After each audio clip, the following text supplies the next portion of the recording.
Hello. एकनेश 24 के phone friend में आपका बहुत बहुत स्वागत है। जी, धन्यवाद। देखिए लगातार जो है डाटा एंट्री ऑपरेटर्स का मामला कई दिनों तक चलता रहा, बुलेट्रॉन का जो मामला था। लेकिन सवाल अभी भी रहेगा कि जो समायोजन का आश्वासन आप लोगों को दिया गया था, क्या अब तक कोई नोटिफिकेशन वगैरह आया क्या? सर, अभी तक कुछ ऐसा नोटिफिकेशन नहीं आया है, केवल आश्वासन पे ही है।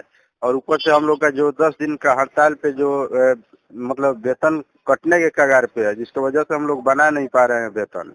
केवल उस लेटर का इंतजार के चक्कर में हम लोग इतने दिन से नहीं जी। बना पा रहे हैं वेतन। लेकिन सवाल ये रहेगा कि जो मतलब कि आपको बड़ी अधिकारी ने मतलब आश्वासन दिया था, क्या वो लिखित आश्वासन था या केवल मौखिक आश्वासन था? वो लिखित आश्वासन नहीं दिए, वो केवल मौखिक रूप से दिए थे।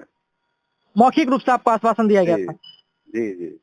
लेकिन अब कई दिन बीत गए, लेटर का इंतजार है आप लोगों का और लगातार जो है आप लोग इसका प्रयास भी कर रहे हैं। लेकिन सवाल ये भी रहेगा कि जो आपको सैलरी मिलती है उसमें से 10 दिन का वेतन जो कटेगा वो आप पे कितना प्रभाव डालेगा? वही बात है सर। देखिए, आज के जमाने में, महंगाई के जमाने में सब कुछ आप देखिए रहे हैं। संविदा कर्मी को कितना मिलता है? मुश्किल से 16,000, 17,000, 15,000 किसी को मिलता है। उसमें से आपको अगर 10 दिन का 10,000 कटिए जाए तो 5,000 ना महीने का मिलेगा। जी। तो इसीलिए हम लोग सोच रहे हैं कि ठीक है, उसको काटना है तो काट भी ले, नहीं देना है तो नहीं दे, मगर नोटिफिकेशन कोई जारी तो करे कम से कम। विभाग अभी तक कुछ नहीं, शिथिल पड़ा हुआ है। अभी लेकिन तो कुछ ऐसा लेकिन विभाग नोटिफिकेशन में नहीं आपने आया, ना उस पर कुछ कार्रवाई हुआ है। लेकिन विभाग में आपने बातचीत करने का प्रयास नहीं किया कि जो हमारा 10 दिन का वेतन कटेगा उससे थोड़ा सा जो है कॉम्प्रोमाइज किया जाए? देखिए, विभाग में जाते हैं लोग, मगर मायूस होकर लौटना पड़ता है वहाँ से। मतलब कि मिल कुछ नहीं आश्वासन रहा पे अभी ही। आप लोगों को? जी, अभी कुछ नहीं हुआ है, कुछ नहीं मिला है।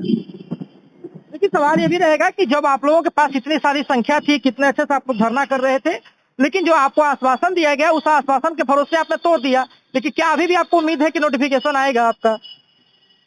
उम्मीद तो है, मगर देखिए, मेन बात है कि डराया धमकाया भी गया है कि आप लोग हट जाइए, चले जाइए, नहीं तो हम नौकरी से निकाल दिए जाओगे, ये करेंगे। अब मान डराया लिया आज धमकाया की गया आप महंगाई लोगों के। को? जी, बोला गया कि आप लोग नहीं लौटिएगा तो सब किसी को निकाल दिया जाएगा। अब आज के नौकरी से? जमाने में अगर एक मिला भी है, वो भी अगर निकाल के डरा धमका के निकाल दिया जाए तो फिर कहाँ का रहेगा ये आदमी? जिसके वजह से सब कोई अपने मायूस होकर चले आए, अपने अपने काम पे देख रहे हैं लोग। लेकिन सवाल ये भी रहेगा कि किसने डराया धमकाया आप लोगों को? मतलब जो भी अधिकारी हो या फिर जो भी वहाँ पे हमारे जैसे वरीय अधिकारी है, वरीय जो साथी है, वो लोग बोलते हैं कि ऐसा ऐसा बोला गया है। ठीक है, जिसके वजह से सब कोई अब निराशा होके अपने काम पे लौट आया है। लेकिन अब तक जो है किसी प्रकार की नोटिफिकेशन नहीं है। लेकिन सवाल आपके मन में भी हो रहा हो कि यदि अगर समायोजन की आपकी मांग पूरी नहीं होती है तो चुनाव भी इसी वर्ष है, क्या आप समर्थन करेंगे? नहीं तो इसका जवाब हम लोग चुनाव में देंगे, दूसरा कौन उपाय है? चुनाव में जवाब देंगे? एकदम चुनाव में जवाब दिया जाएगा, अगर नहीं सुनती है सरकार तो। कितनी संख्या होगी आप लोगों की? हम लोग की संख्या अभी 27,000 के करीब है। अगर इस 27,000 के बार करीब है। सरकार जो है हम लोग का बात नहीं मानती है, नहीं सुनती है, कोई भी विभाग की ओर से नोटिफिकेशन नहीं निकलता है, हम लोग के बारे में अगर नहीं सोचा जाता है, तो 27,000 हम लोग की संख्या ही नहीं, 27,000 फैमिली समझिए उसको। जी। तो इसका जवाब चुनाव में दिया जाएगा। बहुत बहुत